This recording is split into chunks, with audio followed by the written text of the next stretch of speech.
번째 환상에 담긴 비밀은이라는 제목으로 함께 말씀을 나누겠습니다. 오늘은 스가랴 1장 7절부터 6장 8절까지 이어지는 스가랴가 밤에 본 8가지 환상 중에 네 번째 환상에 대한 내용입니다.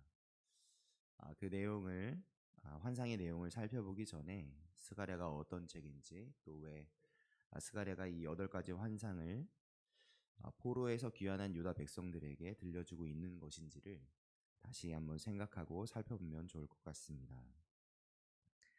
먼저 스가랴라는 인물은 우리가 바로 앞에서 살펴본 학개 선지자와 함께 성전 재건을 독려했던 선지자입니다. 포로였던 유다 백성이 하나님의 은혜로 총 3차에 걸쳐서 귀환을 했는데, 처음 1차로 귀환한 유다 백성들이 2년 만에 성전의 기초를 놓았었습니다. 그러나 안타깝게도 주변 민족들의 고소와 어려움으로 성전 건축을 중단하게 되죠. 그렇게 16년이나 흘려보냅니다. 바로 그때 학개 선지자와 이 스가랴 선지자를 통해서 하나님은 다시 성전 재건을 할 수 있도록 독려하셨던 것이죠. 특별히 우리가 살펴보고 있는 스가랴서는 학개서와 똑같이 성전 재건을 독려하지만 확연히 다른 점이 있는데, 그것은 이 스가랴서는 학개서와는 다르게 이 환상과 예언을 가득히 담고 있다는 점이 다릅니다. 이 환상과 예언 속에 놀라운 의미와 예표들이 가득히 담겨 있죠. 바로 그 환상들 중 오늘은 네 번째 환상, 여호와 천사 앞에 선 여호수아에 대한 환상입니다. 어떤 의미가 담겨져 있을지 기대하는 마음으로 함께 살펴보겠습니다. 먼저 1절을 함께 읽도록 하겠습니다. 스가랴 3장 1절입니다. 대제사장 여호수아는 여호와의 천사 앞에 섰고 사탄은 그의 오른쪽에 서서 그를 대적하는 것을 여호와께서 내게 보이시니라. 스가랴 선지자가 네 번째 환상을 지금 보고 있는데, 그의 눈에 뭐가 보인다고 합니까? 대제사장 여호수아가 여호와의 천사 앞에 서 있는 것을 지금 스가랴가 보고 있습니다. 그리고 또 뭐가 보인다고 하죠? 사탄이 보인다고 합니다. 사탄이 대제사장 여호수아의 오른쪽에 서서 여호수아 대제사장을 대적하고 있는 모습이 보였다고 합니다. 그런데 여기서 사탄이 여호수아를 대적한다는 말이 무슨 뜻일까요? 제가 쉬운 성경으로 찾아보니까 이해하기 쉽게 이렇게 번역했습니다. 사탄이 여호수아의 오른쪽에 서서 그를 고소하고 있었다 라고 번역합니다.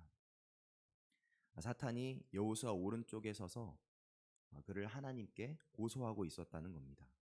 딱 사탄론 같죠? 그런데 그 모습이 보이는 그때에 스가랴의 귀에 하나님의 음성이 들려오는 겁니다.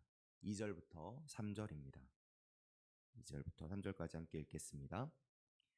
여호와께서 사탄에게 이르시되 사탄아, 여호와께서 너를 책망하노라. 예루살렘을 택한 여호와께서 너를 책망하노라. 이는 불에서 꺼낸 그슬린 나무가 아니냐 하실 때에 여호수아가 더러운 옷을 입고 천사 앞에 서 있는지라.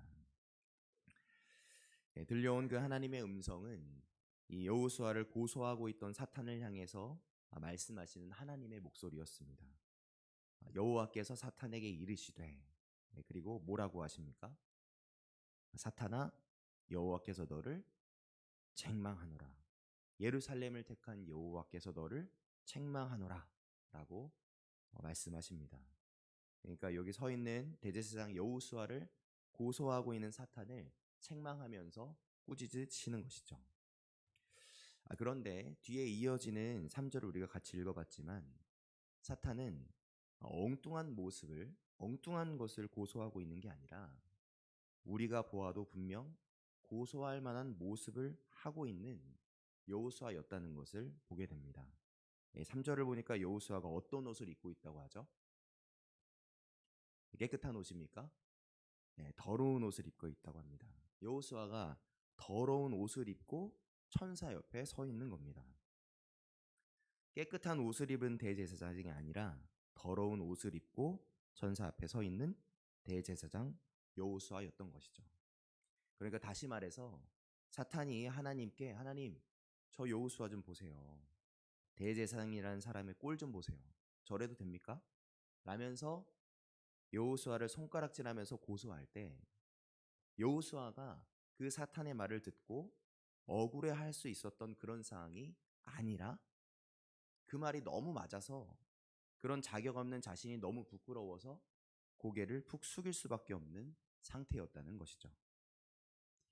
여러분 그러면 하나님은 다르게 보이는 안경을 쓰고 계셨을까요?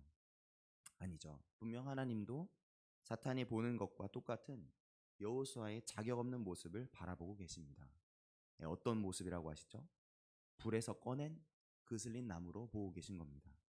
생명이 담겨져 있지 않은 나무, 소망 없는 나무의 모습이었던 거죠. 그런데 정말로 놀라운 것은 그런 자격 없는 여호수아를 바라보시는 눈은 사탄과 똑같으셨을지 모르나 자격 없는 그를 바라보시는 하나님의 마음은 사탄과는 정말 완전히 다르셨다는 사실입니다. 사탄은 자격 없는 여호수아를 고소하고 손가락질하려는 마음으로 이 여호수아를 바라보지만 하나님은 어떻죠? 자격 없는 여호수아를 고소하고 손가락질하려는 마음이 아니라 자격이 없는 그만큼 더 불쌍히 여기시는 마음으로 그를 바라보시는 분이셨던 것입니다. 자격 없는 자를 바라보는 사탄의 마음은 손가락질이요, 정죄요, 거절함이었다면 자격 없는 자를 바라보시는 하나님의 마음은 긍휼이요, 용서요, 치료요, 끌어안으심이었다는 것이죠. 할렐루야이십니까? 그래서 하나님은 대제사장 여호수아의 자격 없는 모습을 고소하고 있는 이 사탄을 향해서 너가 맞아 라고 맞장구 치는 것이 아니라 그렇게 고소하고 있는 사탄을 2번이나 책망하시고 계시는 겁니다. 그리고 이렇게 말씀하시죠. 예루살렘을 택한 여호와께서 너를 책망하노라.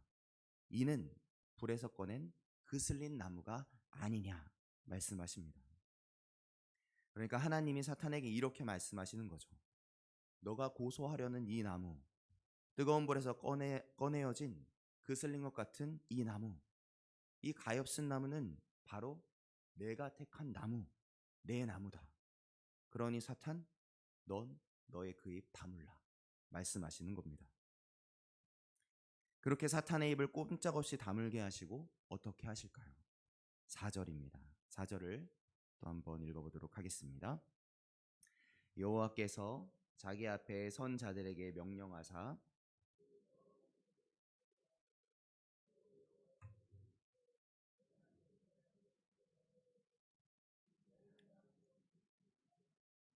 아멘. 고개 숙인 여호수아가 입고 있던 그 더러운 옷을 벗게 하십니다. 그리고 고개 숙인 여호수아에게 말씀하십니다. 여호수아야, 내가 너의 더러운 옷, 더러운 죄악들을 제거해 버렸어. 그러니 이제 너에게 아름다운 옷을 입혀 주리라. 사탄의 고소 앞에 고개를 정말 땅에 푹 숙이고 있었던 여호수아의 눈에서 이 말씀을 듣고 눈에서 눈물이 콸콸 쏟아지지 않았을 리가 없겠습니다. 여러분 눈물만 났겠습니까? 제가 생각할 땐 콧물도 줄줄 났을 것 같습니다. 그런데 우리 하나님은 거기서 그치지 않으시죠. 하나님은 이제 눈물 콧물 범벅이 되었을 이 여호수아의 고개 숙인 얼굴을 들게 하시는데 이번엔 그 모습을 바라보며 감동하고 있는 스가랴 선지자가 하나님께 이렇게 말씀드립니다. 5절 전반절에 보니까 이렇게 말합니다. 내가 말하되 정결한 관을 그의 머리에 씌우소서 하매. 스가랴 선지자가 하나님께 한마디 더 거둔 겁니다. 와, 하나님 정말 대박입니다. 그렇다면 아름다운 옷만 말고 영광의 관도 여호수아의 머리에 씌워주면 어떨까요? 정결한 관을 여호수아의 머리에 씌워주면 어떨까요? 그렇게 말씀드리자 하나님이 어떻게 하시죠? 분명 손가락질했던 사탄에게는 그 입 다물라 하셨으나 여호수아를 긍휼의 눈으로 바라보셨던 그 하나님의 마음처럼 여호수아를 똑같이 바라보고 있었던 스가랴의 한마디에는 그 말을 들이자마자 곧 바로 응답을 해주십니다. 5절 같이 한번 읽어보도록 하겠습니다. 내가 말하되 정결한 관을 그의 머리에 씌우소서 하매 곧 정결한 관을 그의 머리에 씌우며 옷을 입히고 여호와의 천사는 곁에 섰더라. 한마디 드린 말씀을 하나님이 곧 들어주시고 정말 이 스가랴가 드린 그 한마디 말처럼 이 앞에 있는 여호수아에게 아름다운 옷과 더불어서 정결한 관도 씌워주시는 하나님이십니다. 이 놀라운 환상을 보고 있는 스가랴 선지자가 얼마나 기뻐했을지, 어떤 표정으로 이 환상을 보고 있었을지 상상이 됩니다. 여러분, 바로 이 하나님이 누구의 하나님이십니까? 우리의 하나님이시죠. 이런 긍휼의 하나님, 사랑의 하나님이 우리의 하나님이시라는 게 정말 얼마나 행복한 건지 모릅니다. 우리를 바라보시는 하나님의 긍휼의 시선과 사랑의 마음을 우리가 자각하면 자각할수록 우리가 드리는 작은 한마디에도 신실하게 곧 응답해 주시는 하나님이심을 우리가 깨달으면 깨달을수록 정말 우리가 할 수 있는 것이라곤 감사요 찬양뿐임을 깨닫게 되는 것이죠.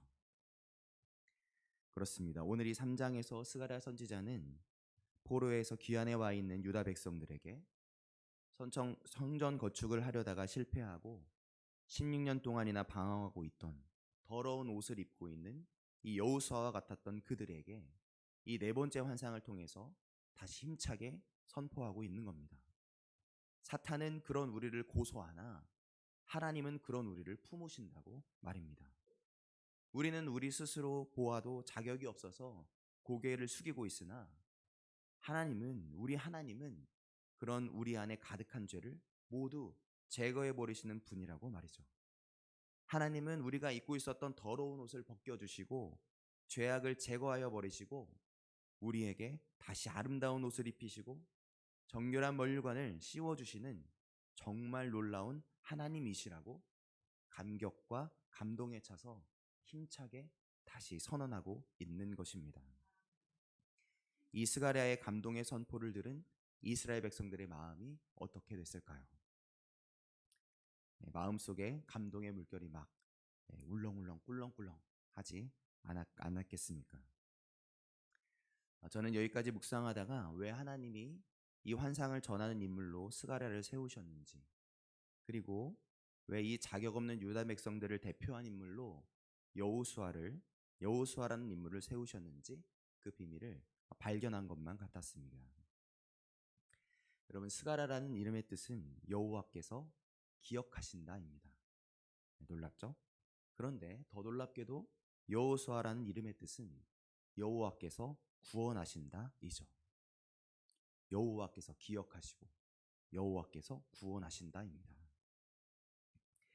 여러분, 우리가 스스로 자격이 없다고 느껴질 때, 우리가 스스로 자격이 없어서 고개를 숙이고 있을 때, 그때 스가랴라고 외쳐보시길 바랍니다.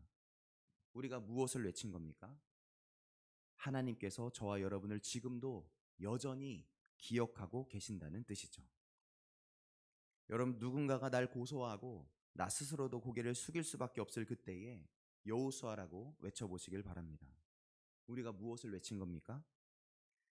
우리 하나님께서 타다 남은 나뭇가지 같은 저와 여러분의 죄를 제거하사 더러운 옷을 벗기시고 아름다운 옷을 입히시고 정결의 면류관을 씌워서 우리를 구원해 내시는 분이라는 놀라운 뜻을 외친 것입니다. 그러니 오늘 여기 계신 분들 중에 혹시 성전 건축에 실패한 이 유다 백성들처럼 맥없이 고개를 숙이고 계신 분이 계십니까? 그렇다면 오늘 다시 이 스가랴 선지자의 말씀을 여러분의 가슴에, 여러분의 삶에 새겨내시고 꼭 담아내시길 바랍니다. 오늘도 고개를 숙이고 있는, 그래서 사탄의 고소를 당하고 있는, 그래서 더러운 옷을 입고 있는 마치 타다 남은 그슬린 나무 같은 우리 하나님은 스가랴 기억하십니다. 여호수아 구원하십니다. 이 긍휼과 사랑의 하나님을 오늘 이 시간 기도하는 시간 가운데 다시 자각하게 되시고 또 다시 만나게 되시고 다시 노래하게 되는 우리 만수교회 모든 성도님들 다 되시길 예수님의 이름으로 축복합니다. 아멘. 기도하시겠습니다.